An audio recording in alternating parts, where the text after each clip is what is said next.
Hello, welcome to Lennys Life Lessons. Today's discussion on powerful parenting is on the importance of consistency. These discussions are intended purely for educational purposes. I offer private, individual, and group counseling and coaching sessions in person, by phone, and over the internet. Please visit my website, lennylondon.com, for information about these services. My mission is to serve to advance you in living your life even more powerfully, richly, and joyfully. Subscribe if you haven't already to these educational discussions on various topics posted here by noon, 5 days a week. Consistency is the foundation from which just about every other powerful parenting principle rests. Powerful parenting is impossible without consistency, because without consistency, no amount of knowledge and none of the tools, techniques, or strategies of powerful parenting will work to get the behaviors you want from your children. In fact, inconsistency actually almost guarantees you will get more of the behaviors you do not want. Your child's not a parrot, but this example of an experiment with parrots will illustrate how inconsistency increases the behaviors you do not want. We'll also talk later about how and where it could increase the behaviors you do want. 3 groups of parrots were put in cages with levers in them. The first group of parrots had levers that, when pressed, nothing ever came out. So the parrots pressed the levers a few times, but after a while they stopped and they never pressed them again, because nothing ever came out. The next group of parrots were in cages where levers, every single time they were pressed, seed came out. These parrots would press the levers. They would eat seed, they would rest, they would preen, they'd entertain themselves, they'd press levers again when they wanted more seed. They only pressed the levers when they were ready to eat. And then the final group of parrots. They were in cages where seed came out sometimes, but not all the time. This group of parrots, they pressed and pressed and pressed those levers constantly until their beaks were bloody. They had to be removed from the cage because they wouldn't stop banging the levers with their beaks. To carry this over to your child's behavior. If your child asks for a toy while you are out shopping and you say no, then the child asks again and again, getting louder and louder, and you finally give in. Then the next time, instead of giving in, you leave the store. The next time you threaten and threaten to leave the store, but you give in instead. The next time you give in, and then the next time you leave the store. Are you confused yet? If you do this, so is your child. So you give in sometimes only after your child gets loud enough. After a while, your child starts off at the louder decibel. You hold out, though, initially, so your child ups and ups the decibel till you give in. The next time you're with the child and your child starts up again, the decibel starts up at the higher level. And this goes on until your child's level is through the roof. And there's always reasons that you give in.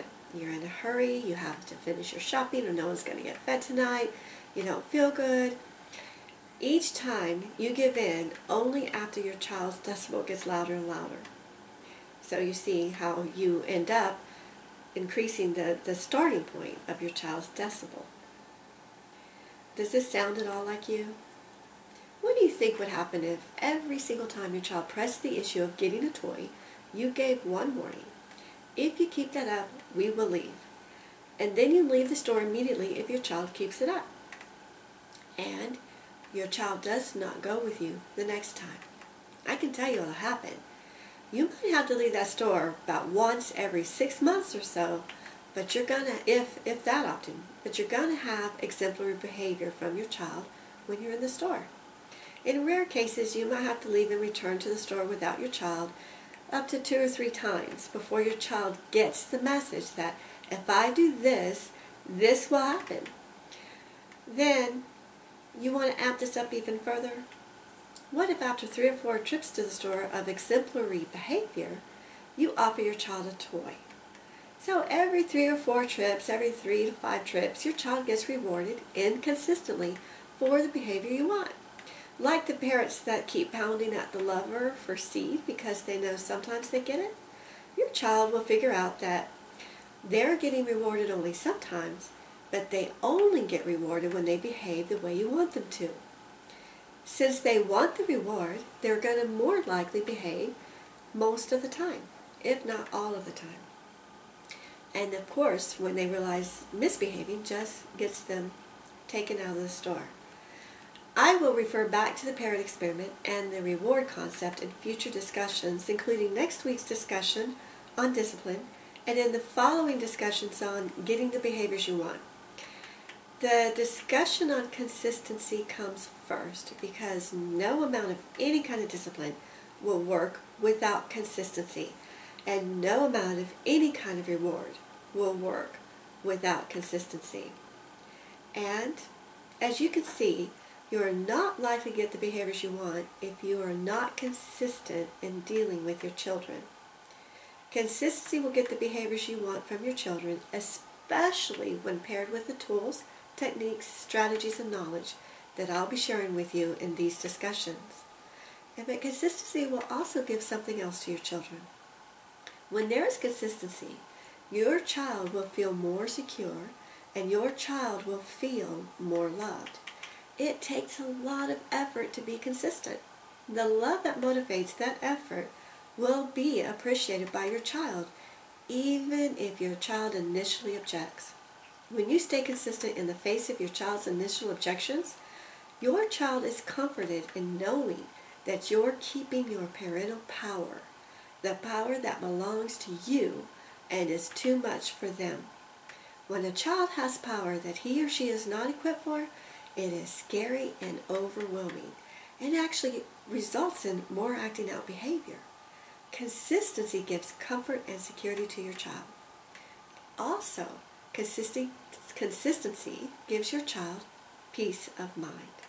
When your child knows what to expect and what is expected of him or her, this results in peace of mind.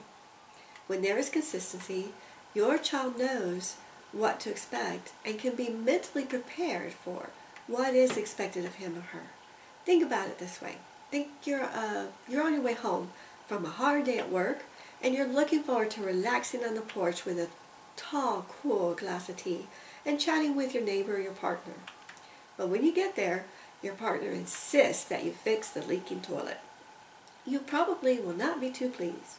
Now, if you knew that every day when you got home, your workday isn't over, you have work to do on the house or yard before you can relax on the porch, you would be more inclined to be mentally prepared, get your work done, and then relax on the porch.